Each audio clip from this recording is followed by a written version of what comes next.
नमस्कार दोस्तों, आप सभी का दिल से स्वागत है हमारे इस ज्ञान और आत्मविकास से भरे YouTube चैनल पर, जहां हम किताबों की दुनिया से ऐसे अनमोल विचार लेकर आते हैं जो हमारी सोच, हमारी आदतों और हमारी जिंदगी को एक नया नजरिया देते हैं। यहाँ हर वीडियो सिर्फ एक समरी नहीं होती, बल्कि एक ऐसा इमोशनल और प्रैक्टिकल जर्नी होता है जो आपको खुद से जोड़ता है, आपकी इनर क्लैरिटी को जगाता है और जीवन को समझने का एक बेहतर तरीका सिखाता है। आज की इस खास वीडियो में हम बात करने वाले हैं एक ऐसी किताब की जो हैप्पीनेस को सिर्फ एक फीलिंग नहीं, बल्कि एक साइंस बताती है। किताब का नाम है the happiness cure by Anders हसे, जिसमें बताया गया है कि हमारी खुशी, हमारा मूड, हमारी एनर्जी और हमारी मेंटल स्ट्रेंथ का सीधा संबंध हमारे बॉडी मूवमेंट से है। ये किताब हमें सिखाती है कि हैप्पीनेस किसी लक्जरी या डेस्टिनी का नाम नहीं है, बल्कि ये एक डेली प्रैक्टिस है जिसे हम अपने रूटीन में शामिल करके सच में महसूस कर सकते हैं। इस वीडियो में हम समझेंगे कि कैसे modern lifestyle, screen time, stress और सेडेंटरी हैबिट्स ने हमारी नेचुरल हैप्पीनेस को धीरे धीरे कम कर दिया है, और कैसे simple walking, running, physical activity और एक्सरसाइज हमारे ब्रेन केमिकल्स जैसे सेरोटोनिन, डोपामाइन और एंडोर्फिन्स को एक्टिवेट करके हमें नेचुरली हैप्पी बनाते हैं। एंडर्स हसे बड़ी ही साइंटिफिक क्लैरिटी और रियल लाइफ एग्जांपल्स के साथ बताते हैं कि डिप्रेशन, एंजाइटी और लो मूड जैसी समस्याओं का पावरफुल सॉल्यूशन हमारे पास पहले से मौजूद है, मूवमेंट। आप पाएंगे कि ये वीडियो आपको सिर्फ जानकारी नहीं देगा, बल्कि आपको अंदर से मोटिवेट करेगा कि आप अपने कंफर्ट जोन से बाहर निकले, अपने शरीर को सक्रिय करें और अपनी खुशी को खुद अपने हाथों में ले। यहाँ हर बात रिसर्च बेस्ड है, लेकिन इसे इतनी सरल और रिलेटेबल भाषा में समझाया गया है कि आप इसे तुरंत अपने जीवन में लागू कर सकें। अगर आप भी चाहते हैं कि आपकी जिंदगी में एनर्जी, पॉजिटिविटी और मेंटल पीस आए, तो ये वीडियो आपके लिए एक टर्निंग पॉइंट साबित हो सकती है। इसलिए अंत तक जरूर देखिए, क्योंकि इस समरी में छुपा है एक ऐसा फॉर्मूला जो आपकी डेली रूटीन को बदलकर आपकी हैप्पीनेस को परमानेंट बना सकता है। तो चलिए इस इंस्पायरिंग जर्नी की शुरुआत करते हैं और जानते हैं कि द हैप्पीनेस क्योर हमें कैसे सिखाती है कि खुश रहना कोई मुश्किल काम नहीं, बल्कि एक साइंटिफिक हैबिट है। चैप्टर 1, ब्रेन का विकास और हमारा सर्वाइवल इंस्टिंक्ट। कभी आपने सोचा है कि हमारा दिमाग हमें हर समय खुश क्यों नहीं रखता? क्यों छोटी छोटी बातें हमें परेशान कर देती हैं? क्यों डर, चिंता और बेचैनी इतनी आसानी से हमारे अंदर जगह बना लेते हैं? इसका जवाब हमारी आज की जिंदगी में नहीं, बल्कि लाखों साल पहले की उस दुनिया में छिपा है जहां इंसान का हर दिन सर्वाइवल की जंग था। एंडर्स हसे बड़ी खूबसूरती से समझाते हैं कि हमारा ब्रेन हैप्पीनेस के लिए डिजाइन नहीं हुआ, बल्कि जिंदा रहने के लिए इवॉल्व हुआ है। कल्पना कीजिए, हजारों साल पहले का इंसान घने जंगलों में रहता था। हर आवाज खतरे का संकेत हो सकती थी, हर परछाई किसी शिकारी जानवर की हो सकती थी। ऐसे माहौल में जो इंसान ज्यादा अलर्ट रहता था, जो जल्दी डर जाता था, जो हर परिस्थिति में वर्स्ट पॉसिबिलिटी सोचता था, वही ज्यादा समय तक जीवित रह पाता था। उसका दिमाग उसे सुरक्षित रखता था, भले ही वो उसे शांत और खुश न रख पाए। यही कारण है कि आज भी हमारा ब्रेन नेगेटिविटी को पॉजिटिविटी से ज्यादा जल्दी पकड़ता है। ये कोई कमी नहीं, बल्कि एवोल्यूशन की देन है। आज हमारे आसपास न तो जंगल है, न ही जंगली जानवर, लेकिन हमारा ब्रेन अब भी उसी पुराने सॉफ्टवेयर पर काम कर रहा है। जब हम फ्यूचर की चिंता करते हैं, जब हम बिना कारण एंग्शियस हो जाते हैं, जब छोटी सी प्रॉब्लम हमें बड़ी लगने लगती है, तो दरअसल हमारा ब्रेन हमें बचाने की कोशिश कर रहा होता है। वो हर सिचुएशन को पोटेंशियल थ्रेट की तरह एनालाइज करता है। इसलिए हम अक्सर ओवरथिंकिंग में फंस जाते हैं। इसलिए हमारा माइंड शांति से ज्यादा सतर्कता को चुनता है। एक छोटी सी कहानी इस बात को और गहराई से समझाती है। 2 आदिमानव जंगल में चल रहे थे।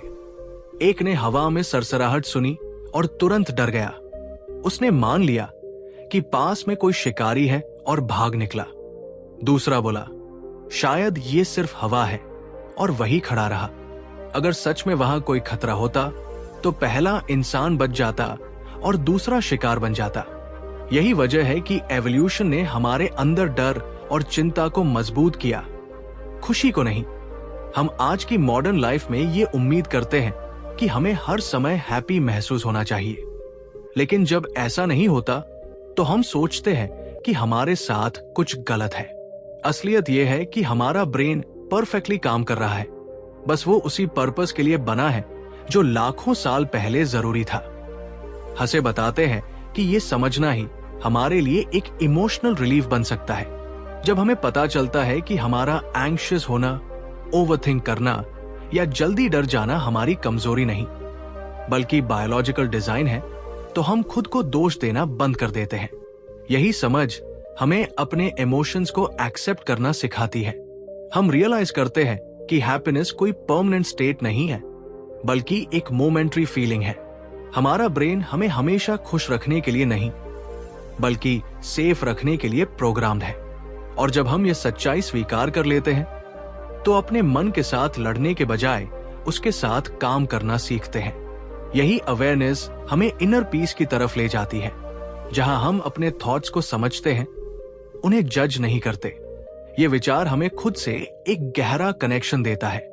हमें एहसास होता है कि हमारी बेचैनी, हमारा डर, हमारी चिंता, ये सब हमारे खिलाफ नहीं, बल्कि हमारे पक्ष में काम कर रहे हैं। बस हमें उन्हें सही नजरिए से समझना है।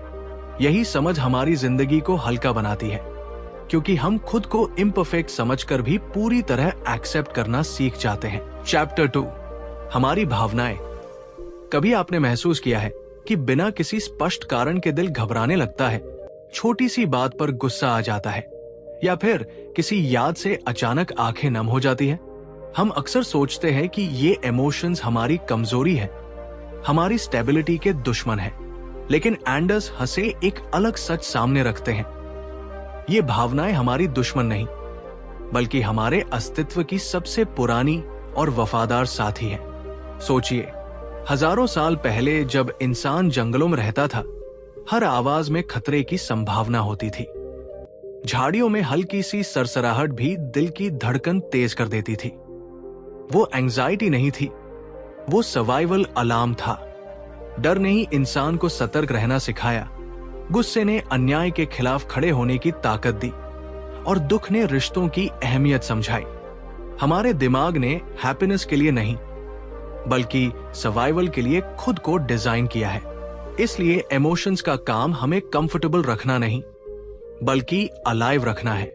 आज हम आधुनिक दुनिया में हैं, न जंगल है, न जंगली जानवर, लेकिन हमारा ब्रेन वही पुराना है।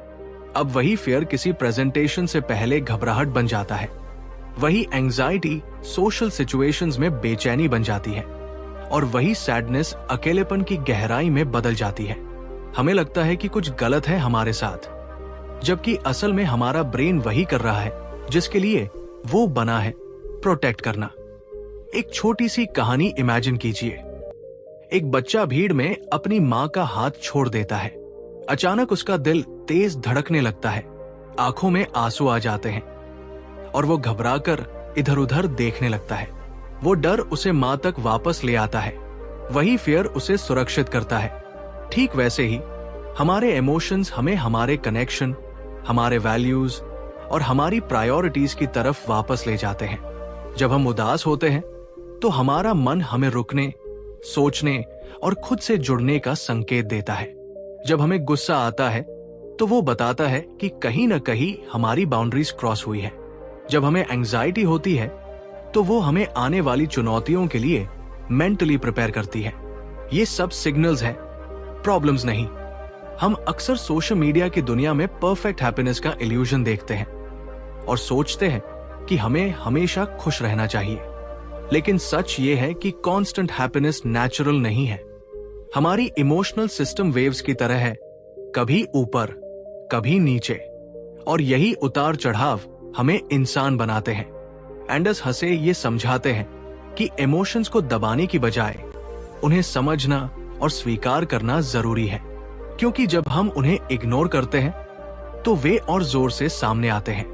लेकिन जब हम उन्हें समझते हैं तो वे हमें डायरेक्शन देने लगते हैं। इस सोच के साथ जब हम अपने इमोशंस को देखते हैं तो गिल्ट और शेम की जगह क्यूरियोसिटी और कंपैशन आ जाती है।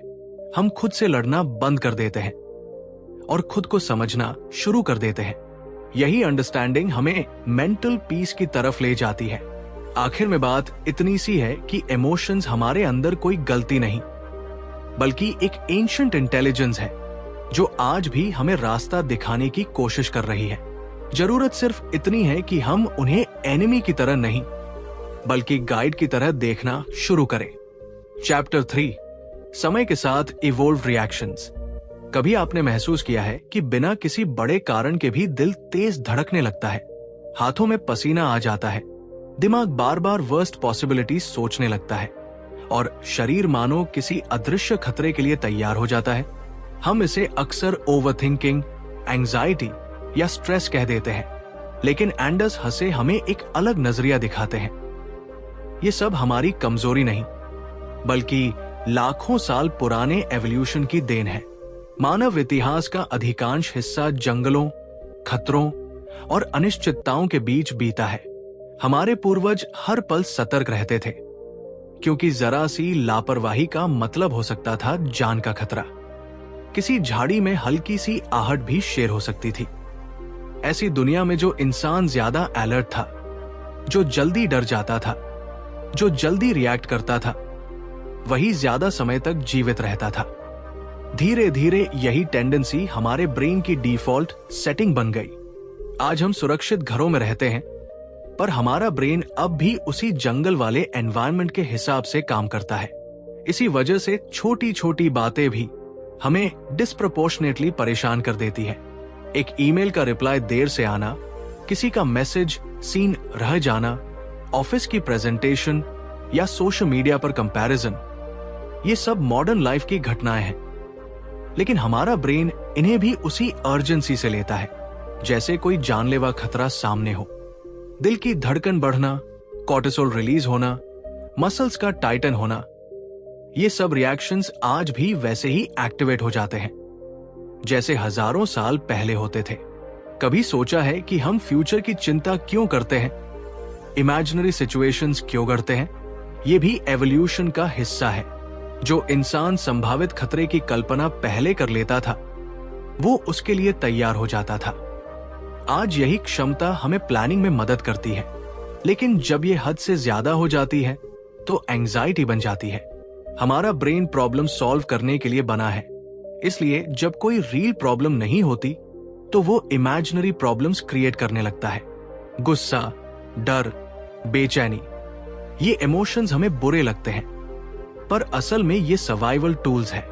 गुस्सा हमें अपने बाउंड्रीज डिफेंड करना सिखाता है, डर हमें खतरे से दूर रखता है, बेचैनी हमें सतर्क रखती है। समस्या तब शुरू होती है जब मॉडर्न लाइफस्टाइल में इन इमोशंस को रिलीज होने का नेचुरल रास्ता नहीं मिलता। पहले लोग शारीरिक रूप से एक्टिव रहते थे, भागते थे, लड़ते थे, शिकार करते थे। शरीर में बनी ये एनर्जी एक्शन में बदल जाती थी। आज हम घंटों कुर्सी पर बैठे रहते हैं और वही एनर्जी अंदर ही अंदर घूमती रहती है, जो स्ट्रेस और एंजाइटी के रूप में महसूस होती है। कई बार हम खुद को दोष देते हैं, मैं इतना एंग्शियस क्यों हूं, मुझे इतनी छोटी बात पर डर क्यों लगता है। लेकिन सच्चाई यह है कि आपका ब्रेन परफेक्टली काम कर रहा है, बस एनवायरनमेंट बदल गया है। यह समझना अपने आप में हीलिंग जैसा है। आप कमजोर नहीं हैं, आपका नर्वस सिस्टम ओवररिएक्ट नहीं कर रहा, वो सिर्फ वही कर रहा है जिसके लिए उसे डिजाइन किया गया था। जब हम इस बात को एक्सेप्ट करते हैं कि हमारी इमोशनल रिएक्शंस किसी फ्लॉ का परिणाम नहीं, बल्कि एवोल्यूशन की लेगेसी है, तो अपने प्रति कंपैशन बढ़ता है। हम खुद से लड़ना छोड़ देते हैं और समझना शुरू करते हैं।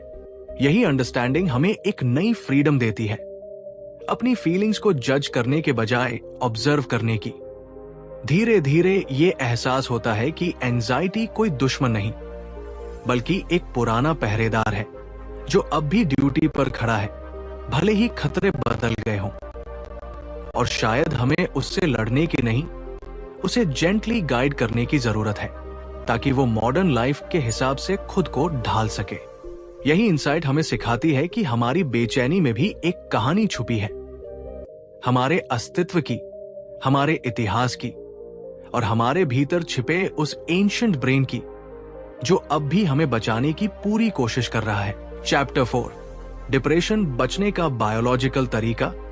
कभी कभी जिंदगी में ऐसा दौर आता है जब मन बिना किसी स्पष्ट वजह के भारी हो जाता है। सुबह उठना मुश्किल लगता है, लोगों से मिलना बोझ सा महसूस होता है और हर काम में इंटरेस्ट धीरे धीरे कम होने लगता है। बाहर से सब कुछ सामान्य दिखता है, लेकिन अंदर जैसे एक अदृश्य थकान घर कर लेती है। हम इसे कमजोरी समझ लेते हैं, खुद को दोष देने लगते हैं और सोचते हैं कि शायद हम ही ठीक नहीं हैं। मगर एंडर्स हंसे एक अलग ही नजरिया सामने रखते हैं, ऐसा नजरिया जो डिप्रेशन को सिर्फ एक बीमारी नहीं बल्कि हमारे दिमाग की एक पुरानी बायोलॉजिकल स्ट्रैटेजी के रूप में देखने की हिम्मत देता है। कल्पना कीजिए हजारों साल पहले के इंसान की, जो जंगलों में रहता था, जहां हर दिन सर्वाइवल का संघर्ष था।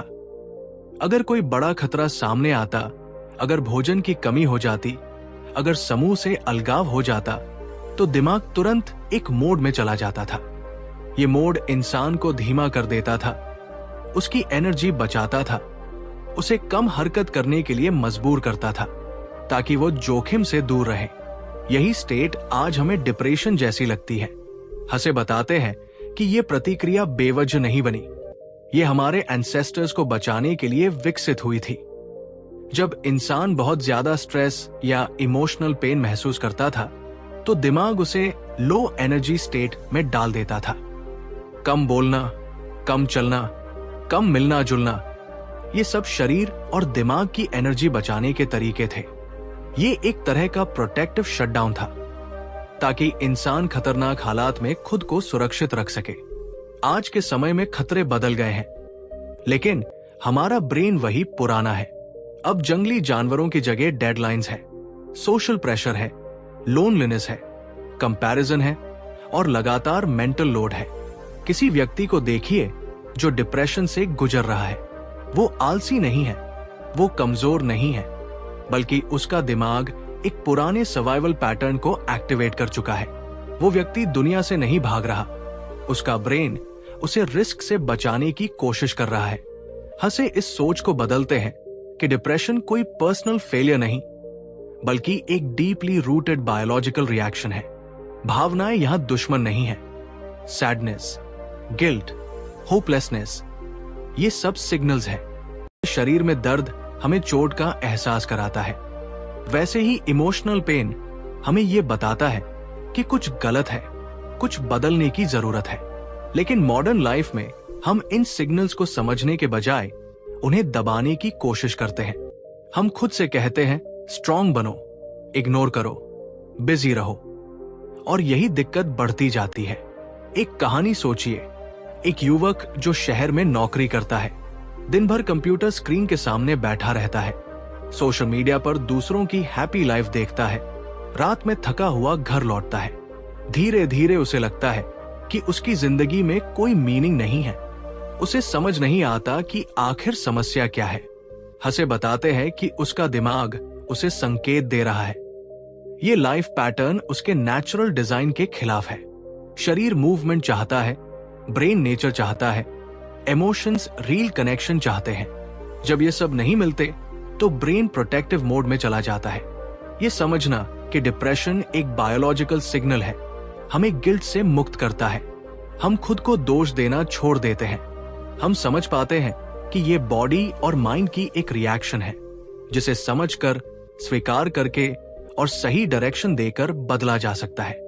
हंसे का दृष्टिकोण एम्पैथी से भरा है। वो बताते हैं कि डिप्रेशन से जूझ रहे व्यक्ति को लेक्चर नहीं, अंडरस्टैंडिंग चाहिए।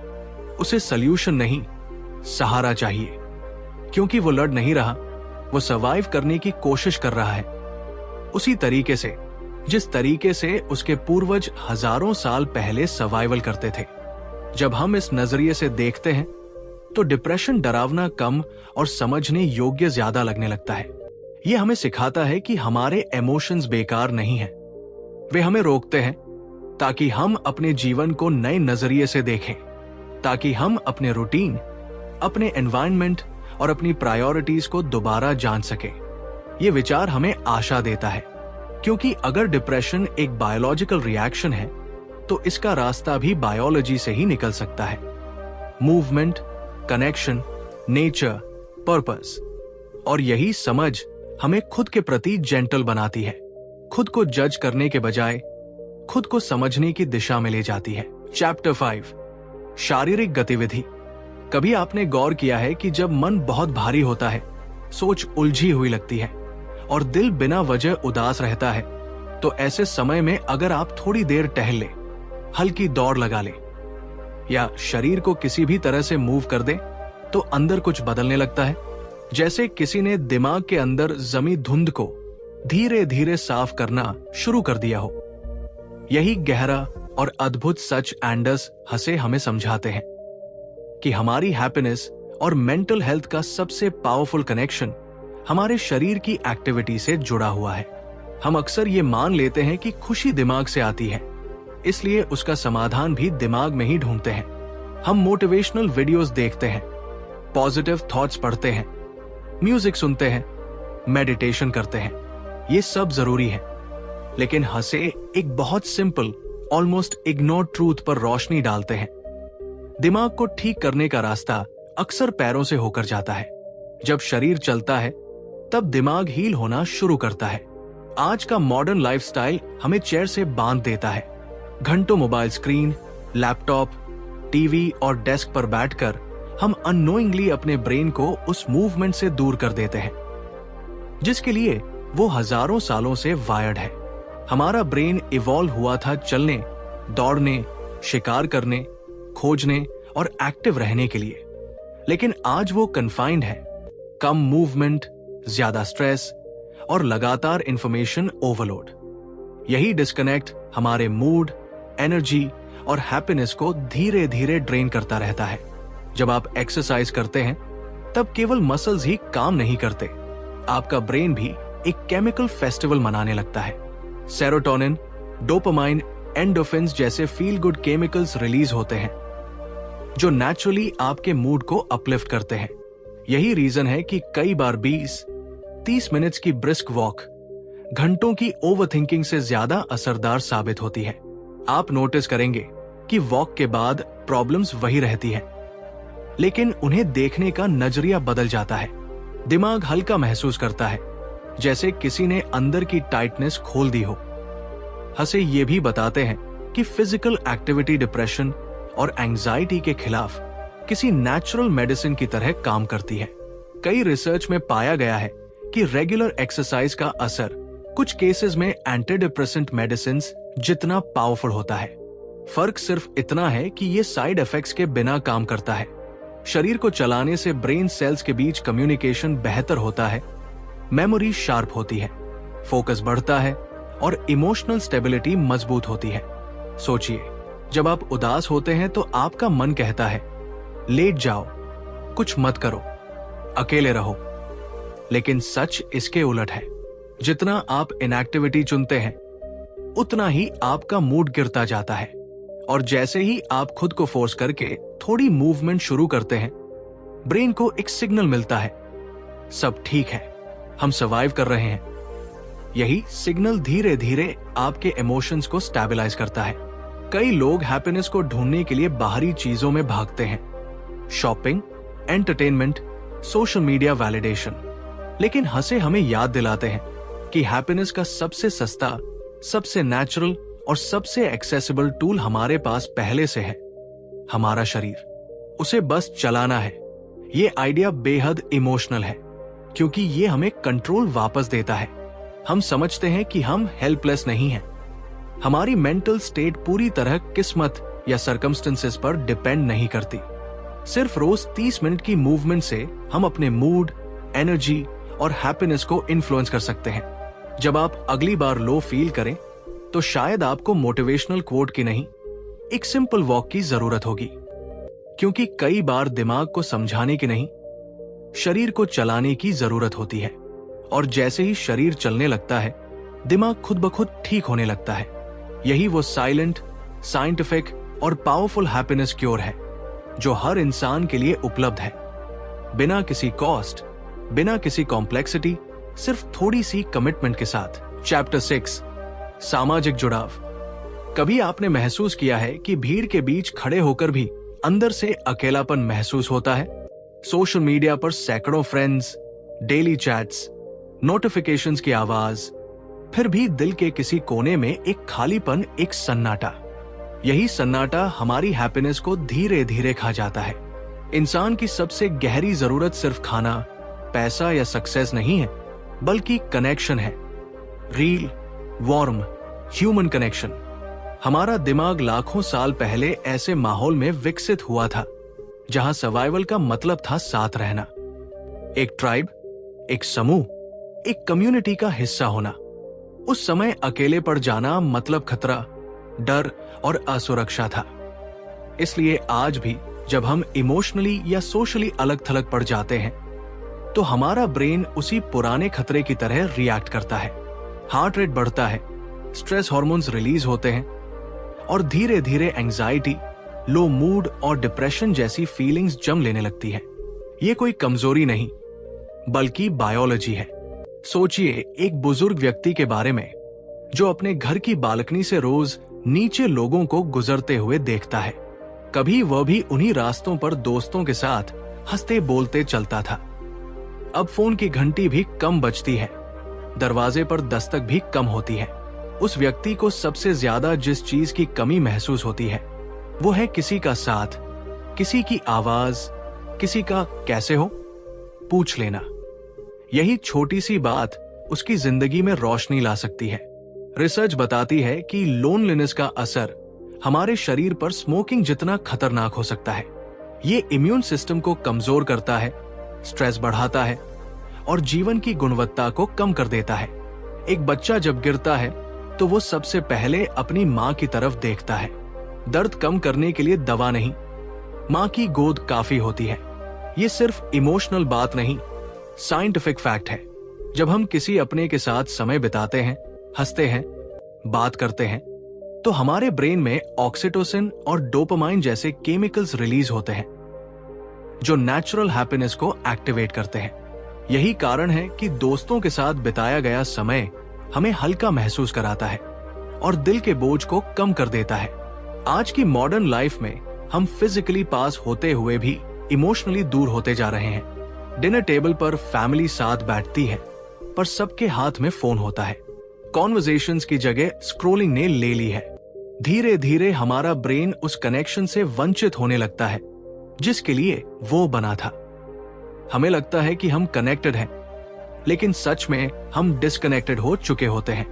एक सिंपल हैबिट जैसे रोज किसी दोस्त को कॉल करना, पेरेंट्स के साथ बैठकर चाय पीना या किसी कोलीग के साथ खुलकर बात करना, ये छोटी बातें हमारे मेंटल हेल्थ पर बहुत बड़ा असर डालती है। हैप्पीनेस किसी बड़ी अचीवमेंट से नहीं बल्कि इन छोटे ह्यूमन मोमेंट्स से जन्म लेती है। जब कोई हमारी बात सुनता है, हमें समझता है, हमें महसूस कराता है कि हम अकेले नहीं हैं, तभी असली सुकून मिलता है। इंसान को इंसान की जरूरत होती है, यही सच्चाई है। पैसा, फेम, सक्सेस सब बेकार लगते हैं अगर शेयर करने के लिए कोई अपना ना हो। लाइफ की सबसे खूबसूरत मेमोरीज वही होती हैं जहां लोग साथ होते हैं। हंसी, बातचीत, यादें, एहसास। अगर दिल में खालीपन महसूस हो तो सल्यूशन और ज्यादा बिजी होना नहीं है बल्कि किसी अपने के पास बैठना है। एक जेन्युइन स्माइल, एक वार्म हग, एक मीनिंगफुल कॉन्वर्सेशन, यही असली हैप्पीनेस क्योर है। चैप्टर 7, खुशी को चेज न करना ही सच्ची खुशी है। कभी आपने महसूस किया है कि जितना हम खुशी को पकड़ने की कोशिश करते हैं उतनी ही वो हमसे दूर भागती जाती है। हम सोचते हैं कि जब प्रमोशन मिलेगा, जब बैंक बैलेंस बढ़ेगा, जब लोग हमारी तारीफ करेंगे, तब हम ट्रूली हैप्पी होंगे। लेकिन सच ये है कि उस दिन के आने से पहले ही हमारा मन किसी और चाहत की तरफ भागने लगता है। यही वो चक्र है जिसमें आज का इंसान फंसा हुआ है, हैप्पीनेस की एंडलेस रेस। एंडस हसे एक बहुत गहरी बात समझाते हैं कि हमारा ब्रेन हैप्पीनेस को परमानेंटली महसूस करने के लिए बना ही नहीं है।